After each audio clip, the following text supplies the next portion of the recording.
तो चलिए स्टार्ट करते हैं एक्सरसाइज 5.8। इसके पहले हम लोगों ने 7 एक्सरसाइज कंप्लीट कर लिया है। आज ये जो एक्सरसाइज हम लोग देखने जा रहे हैं, इससे बोर्ड एग्जाम में डेफिनेटली 2 नंबर का क्वेश्चन आना ही आना है। तो चलिए देखते हैं कि क्या होता है रोले का प्रमेय। किसी क्वेश्चन में रोले के प्रमेय को सत्यापित करने के लिए क्या कंडीशंस होने चाहिए, उस कंडीशन को पहले समझते हैं और उसको ध्यान में रखते हुए हम क्वेश्चन को आगे बढ़ाएंगे। तो चलिए देखिए क्या होता है रोले के प्रमेय को सत्यापित होने के लिए कंडीशन। तो जैसे पहला कंडीशन है कि जो भी हमारा पॉलिनोमियल दिया रहेगा, जो भी क्वेश्चन दिया रहेगा, वह फलन सतत होना चाहिए। वह फलन क्या होना चाहिए? सतत होना चाहिए। क्लोज इंटरवल में क्या होना चाहिए? सतत होना चाहिए। हर क्वेश्चन में एक पॉइंट दिया रहेगा और क्लोज इंटरवल के जैसे दिया होगा। जैसे फर्स्ट क्वेश्चन में दिया है, एक पॉइंट दिया है -4 2 क्लोज इंटरवल में दिया है, मतलब यह फलन इस -4 2 में सतत होना चाहिए। क्लोज इंटरवल का मतलब ये हुआ कि हम क्या कर सकते हैं, इस फलन की सत्यता की जांच -4 पे भी कर सकते हैं, -3 पे भी कर सकते हैं, फिर से -2 पे कर सकते हैं, 0 पे कर सकते हैं, 1 पे कर सकते हैं, 2 पे कर सकते हैं, है ना। क्लोज इंटरवल का मतलब -4 पे भी चेक करते हैं, 2 पे भी चेक करेंगे और इसके बीच में भी चेक कर सकते हैं। तो कोई एक पॉइंट लेंगे x बराबर और वहां पे हम उसकी सत्यता की जांच करेंगे, जिस तरह से एक्सरसाइज 5.1 में हम लोग किए थे। तो वो एक्सरसाइज अगर भूल गया होगा तो हम इस एक्सरसाइज में भी उसकी सत्यता की जांच करने के लिए बताएंगे, तो टेंशन नहीं लेना है। तो पहला काम क्या है? उसकी सत्यता की जांच करना है क्लोज इंटरवल AB पर, ठीक है। दूसरा क्या है? उस फलन का हमको जांच करना है अवकलनीयता। अवकलनीयता जो भी जांच करना है ओपन इंटरवल में लेंगे, यानी AB का जो होगा वो ओपन इंटरवल होगा। ओपन इंटरवल का मतलब उसकी अवकलनीयता जांच करने के लिए -4 और 2 नहीं लेंगे। जैसे इस क्वेश्चन में -4 और 2 है तो उन दोनों वैल्यू को छोड़ देंगे। ओपन का मतलब होता है कि जो दोनों वैल्यू दिए गए हैं उसको छोड़कर उसके बीच के किसी पॉइंट पे करते हैं। जैसे -4 और 2 को छोड़कर इसके बीच में -3 -2 -1 0 और 1 पे इसकी अवकलनीयता जांच करेंगे। बात समझ में आ रही है। तीसरा आपको काम क्या करना है कि वो जो पॉलिनोमियल दिया रहेगा, जो बहुपद दिया रहेगा, उसका हम लोग क्या करेंगे, उसका पॉइंट A पर और पॉइंट B पे वैल्यू फाइंड आउट करेंगे।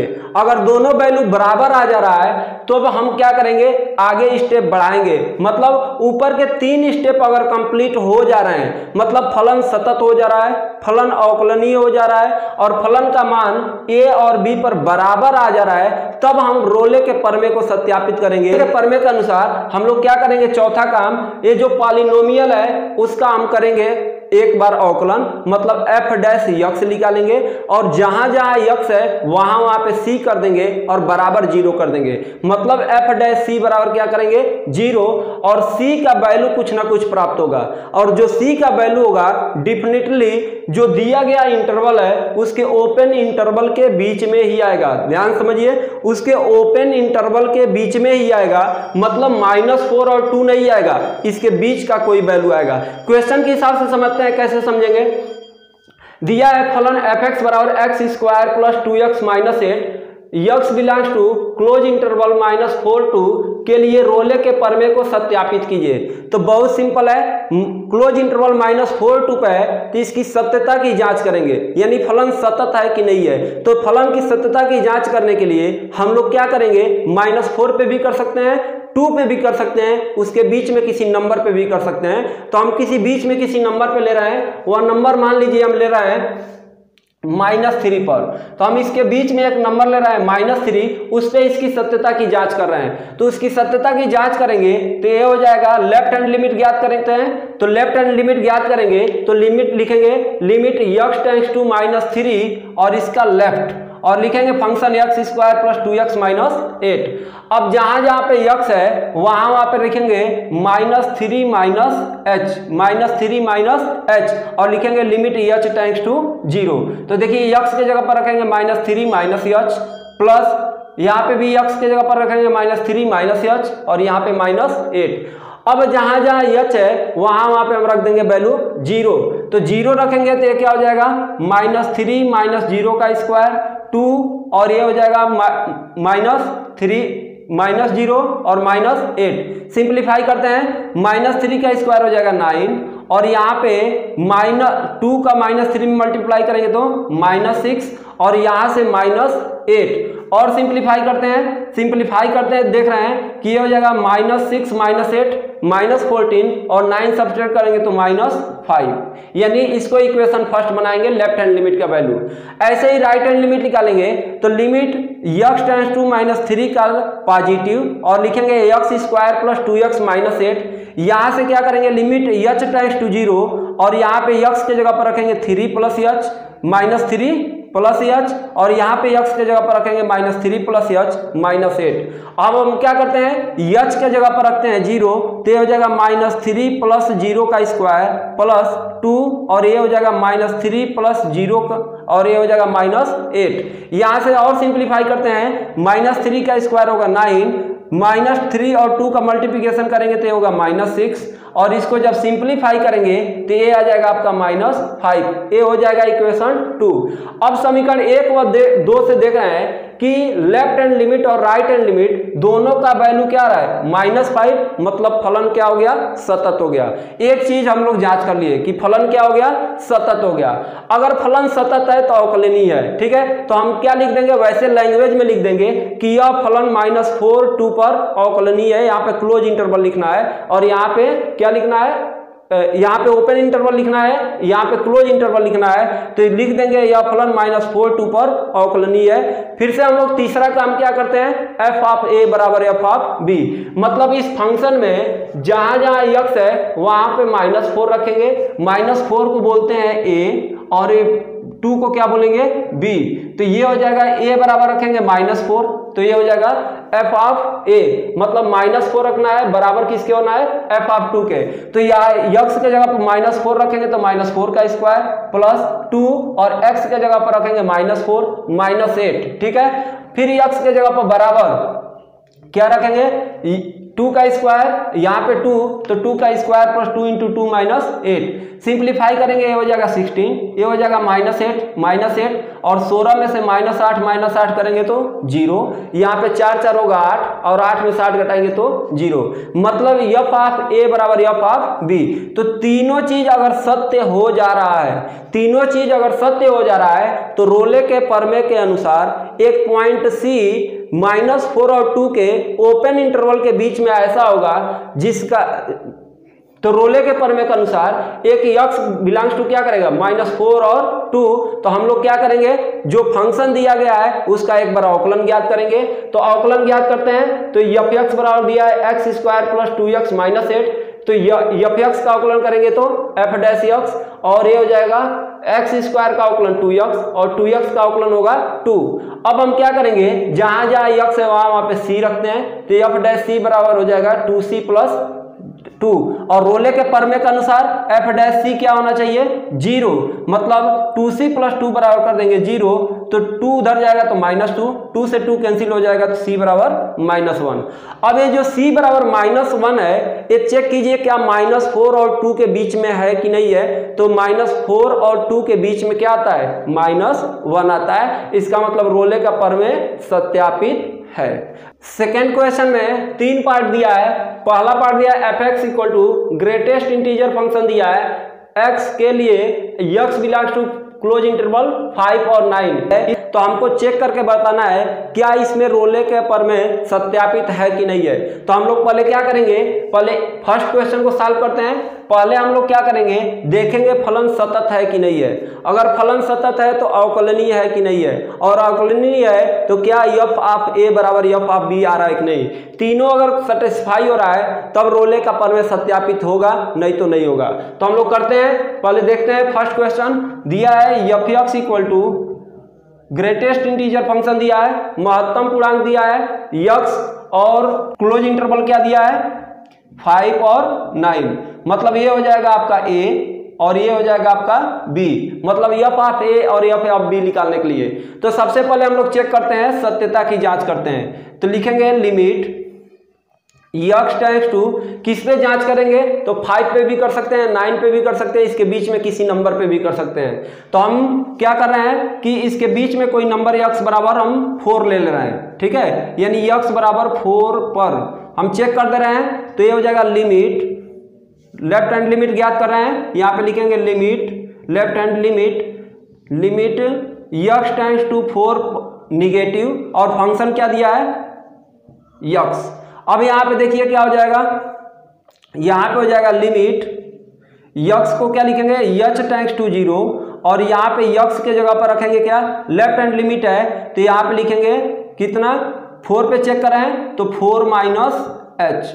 अब देखिए एक ग्रेटेस्ट इंटीजर फंक्शन है तो इसका कॉन्सेप्ट बताए थे कि अगर 4 में से 0.001 कर दे रहे हैं तो इसका फाइनली आंसर क्या आएगा 3 आएगा, क्योंकि ये जो वैल्यू आएगा 3 पॉइंट समथिंग आएगा तो दशमलव के पहले वाला हमारा नंबर माना जाता है। तो 4 में से यच घटाएंगे तो ग्रेटेस्ट इंटीजर फंक्शन क्या होगा 3 हो जाएगा। ऐसे राइट हैंड लिमिट ज्ञात करते हैं, right hand limit x tends to 4 positive और ये हो जाएगा ग्रेटेस्ट इंटीजर फंक्शन x। यहां से चेक करते हैं तो लिमिट h टेंड्स टू 0 और यहां से हो जाएगा 4 प्लस h। अब थोड़ा समझिए, अगर 4 में कुछ भी ऐड कर रहे हैं 0.001 ठीक है तो ये आ जाएगा 4.001 ऐसा हो जाएगा।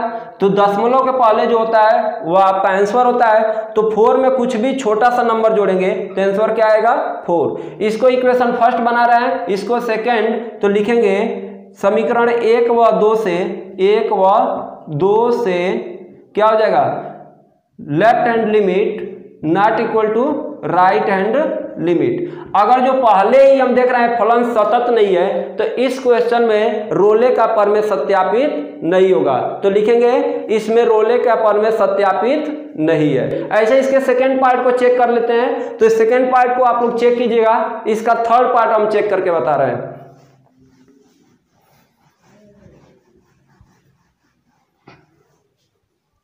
थर्ड पार्ट दिया है f x equal to x square minus 1 और क्या है x belongs to close interval 1 और 2।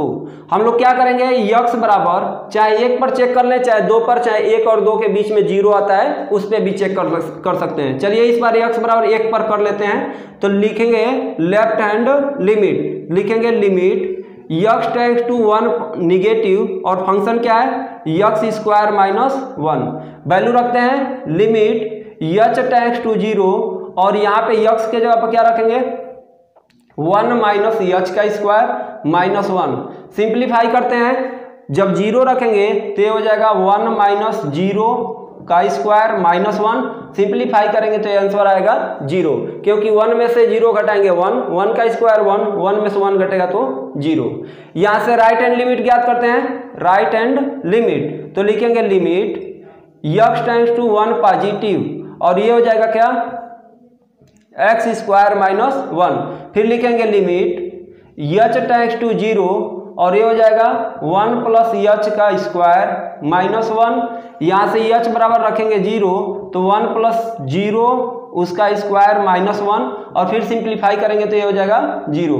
समीकरण 1 व 2 से देख रहे हैं कि इसका लेफ्ट हैंड लिमिट किसके बराबर है राइट हैंड लिमिट के बराबर है, तो लिखेंगे समीकरण 1 व 2 से लेफ्ट हैंड लिमिट बराबर क्या हो जाएगा राइट हैंड लिमिट। अगर left hand limit right hand limit के बराबर है तो फलन क्या है सतत है, और सतत है तो क्या है अतः यह अवकलनीय भी है, अवकलनीय भी है।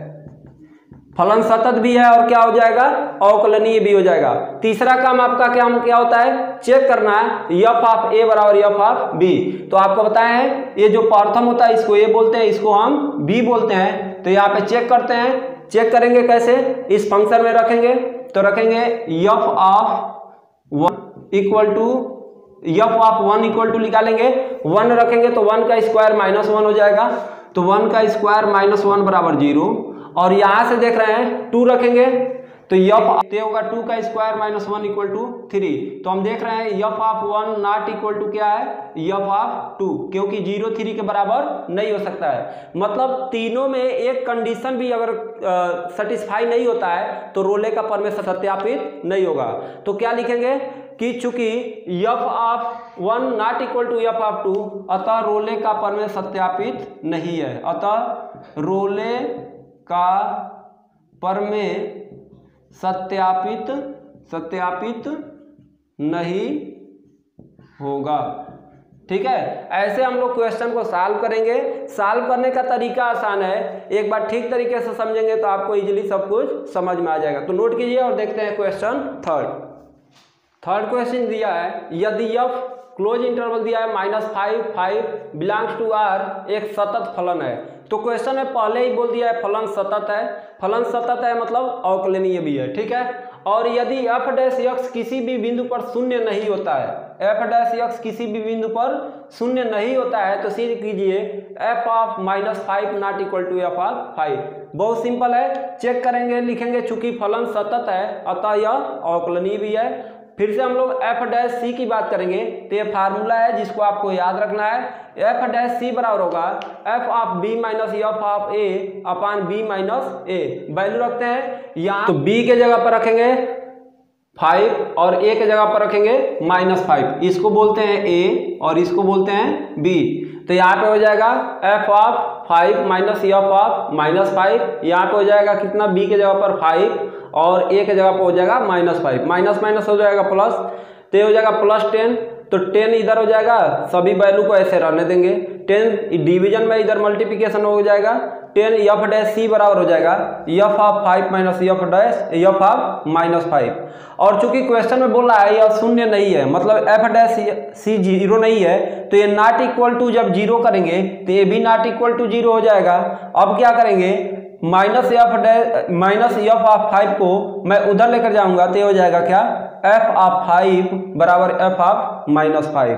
तो हमारे ख्याल से आपको समझ में आ रहा होगा और यही हम लोग को प्रूव करना है। तो नोट कीजिए और देखते हैं क्वेश्चन 4।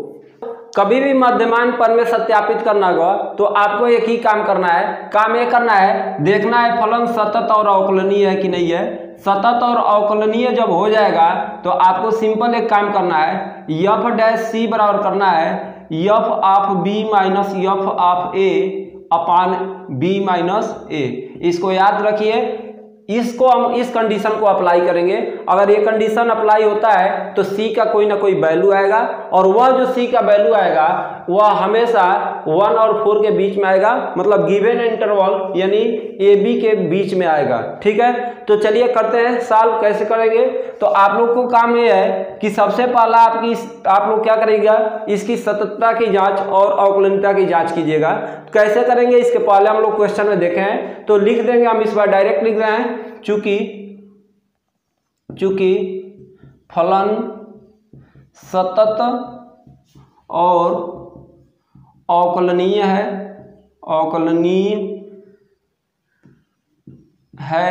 अतः एफ ऑफ बी ज्ञात करेंगे, एफ ऑफ बी।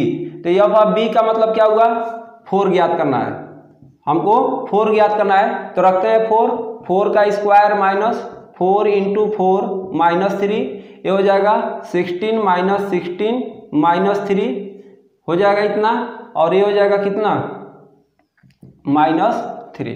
ठीक है,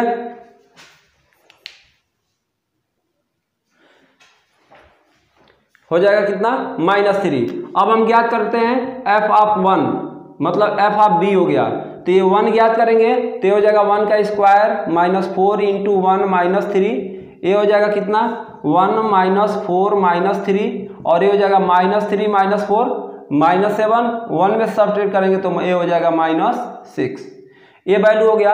हम लोग f डैश x ज्ञात कर लेते हैं fx से, तो ये हो जाएगा क्या, 2x - 4। अब दोनों जगह पर रखते हैं c, तो f डैश c बराबर हो जाएगा कितना, 2c - 4। तो आपको क्या ज्ञात करना है, f of b, f of a और f डैश c। 3 चीज ज्ञात कर लिए, इसमें रख लीजिए। आप देखिए क्या आ रहा है c का वैल्यू, तो f डैश c, तो लिखेंगे चूंकि f डैश c बराबर क्या दिया है, f of b minus f of a, और डिवाइड कर देंगे किससे, b माइनस a से। तो देखिए f यहाँ पे वैल्यू रखते हैं, f डैश c का वैल्यू कितना दिया है, 2c - 4, 2c - 4 equal to f of b कितना दिया है, तो मतलब f ऑफ b का मतलब 4 पे वैल्यू कितना है, -3 माइनस f ऑफ a कितना है, -6, तो हम यहाँ पे रखते हैं -6, और डिवाइड में b माइनस ए मतलब 4 माइनस 1 b माइनस ए, ये हो जाएगा 2c minus 4 equal to minus minus होगा प्लस, तो ये हो जाएगा प्लस 6 माइनस 3, 3 बट्टा हो जाएगा 3, ऐसा हो जाएगा 3 बट्टा 3 बराबर क्या होगा 1, माइनस 4 उधर जाएगा तो 2c बराबर हो जाएगा माइनस 4 उधर जाएगा तो माइनस 4 और 1 5 और c बराबर निकालेंगे तो होगा 5/2। अब देख रहे हैं ये जो c का वैल्यू 5/2 है वह किसके बीच में आ रहा है, 1 और 4 के बीच में आ रहा है। क्यों? क्योंकि 5/2 का मतलब 2.5 और 2.5 किसके बीच में रहेगा, 1 और 4 के बीच में रहेगा। तो यहां से क्या कह सकते हैं कि इस पॉलिनोमियल में, इस बहुपद में मध्यमान प्रमेय सत्यापित है। तो आंसर लिखेंगे इस बहुपद में मध्यमान प्रमेय सत्यापित है। क्वेश्चन 5 दिया है मध्यमान प्रमेय सत्यापित कीजिए यदि अंतराल ए बी में f(x) equal to x cube minus 5x square minus 3x जहाँ a बराबर 1 b बराबर 3 है। फिर इसका एक और पार्ट दिया है उसको अभी देखेंगे। तो पहले क्वेश्चन 4 के जैसे करते हैं। हमारे पास ज्ञात क्या करना है, लिखेंगे चूंकि फलन सतत है, ठीक है, सततता की जांच करेंगे, ठीक है, नहीं भी करेंगे तो कोई बात नहीं है, लिखना पड़ेगा। चूंकि फलन सतत है तथा अवकलनीय है, ऐसा हो जाएगा। अतः लिखेंगे अतः या पुनः क्या निकालेंगे, f ऑफ b, क्योंकि हमको मालूम है f डैश c बराबर हमको ज्ञात क्या करना है, f of b minus f of a और डिवाइड में b माइनस a। इसमें हम लोग को वैल्यू रखना है। अगर जो यहाँ से c का वैल्यू प्राप्त कर रहे हैं, अगर वह किस में आ रहा है, 1 और 3 के बीच में आ रहा है तो बोलेंगे फलन सतत, फलन क्या है, मध्यमान प्रमेय सत्यापित है। तो f ऑफ b, तो b के जगह पर क्या रखना है 3, तो हम 3 रखते हैं। ये हो जाएगा 3 का क्यूब माइनस 5 इंटू 3 का स्क्वायर माइनस 3 इंटू 3, सॉल्व करते हैं। ये हो जाएगा 27, ये हो जाएगा 3 3 के 9 5 45 और ये हो जाएगा माइनस 9। ये देखिए माइनस 45 माइनस 9 कितना हो जाएगा, माइनस 54। तो 27 ऋण 54 बराबर कितना हो जाएगा, माइनस 27, ठीक है। ऐसे ही हम f ऑफ 1 ज्ञात करते हैं, f ऑफ 1 मतलब f ऑफ a ज्ञात करते हैं। तो हो जाएगा 1 का क्यूब माइनस 5 इंटू 1 का स्क्वायर माइनस 3 इंटू 1, सिंप्लीफाई करते हैं 1 का क्यूब 1 माइनस 1 का स्क्वायर 1 में 5 का मल्टीप्लाई करेंगे 5 माइनस 3, सॉल्व करेंगे तो हो जाएगा 1 माइनस 8 इक्वल टू माइनस 7, ऐसा हो गया। अब देख लिए f ऑफ 3 निकल गया, f ऑफ 1 निकल गया, मतलब f ऑफ b इसको बोलते हैं, f ऑफ a बोलते हैं। अब निकालते हैं f डैश x, कितना हो जाएगा 3x स्क्वायर हो जाएगा माइनस 2 पहले आएगा 10x हो जाएगा और माइनस 3 हो जाएगा।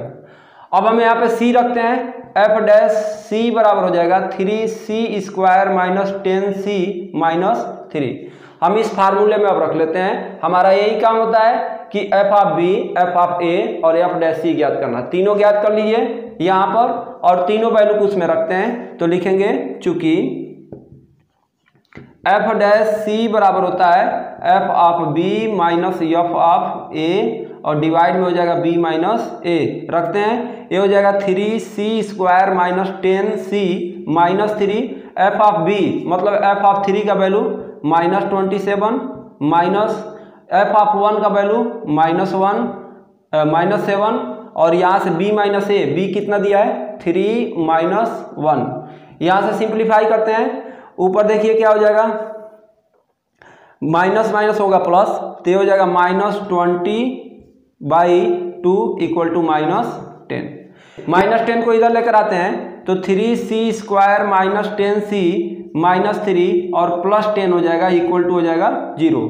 तो 3c स्क्वायर माइनस 10c और ये माइनस 3 और प्लस 10 कितना होगा, प्लस 7 हो जाएगा इक्वल टू 0। यहाँ से इसको हम लोग क्या करते हैं, फैक्टराइज करते हैं। फैक्टराइज करना आसान होता है, क्या करेंगे हम लोग को जोड़कर 10 लाना है। तो 7 3 के 21, ठीक है, 7 3 के 21 और 7 3 कितना होगा 10। तो यहाँ पे लिखेंगे 3c स्क्वायर माइनस 7 3 10 होगा, तो ये हो जाएगा 7 प्लस 3c और प्लस 7 इक्वल टू 0।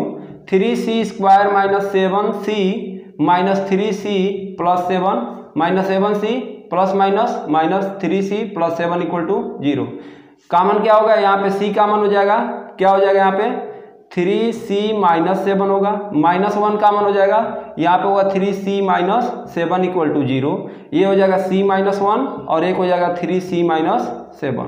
एक बार इसको जीरो करेंगे, एक बार इसको जीरो करेंगे और देखते हैं क्या आता है। तो जब इसको जीरो करेंगे, जब c माइनस 1 इक्वल टू 0 तो c इक्वल टू क्या आएगा 1, और जब इसको करेंगे 3c minus 7, 3c minus 7 equal to 0 तो c इक्वल टू आ जाएगा कितना, 7 उधर जाएगा प्लस 7, 3 इधर डिवाइड में हो जाएगा तो c इक्वल टू हो जाएगा 7/3। तो यहाँ से हम देख रहे हैं c equal to 7/3, c equal to 1। ये क्या है कि c इक्वल टू 7/3, c का एक ऐसा मान है जो 1 और 3 के बीच में आ रहा है, तो लिखेंगे 7/3 बिलोंग्स टू 1 3। अगर जो 7/3 यानी c का एक मान 1 और 3 के बीच में बिलोंग कर रहा है तो लिखेंगे आंसर यहाँ मध्यमान पर में सत्यापित है।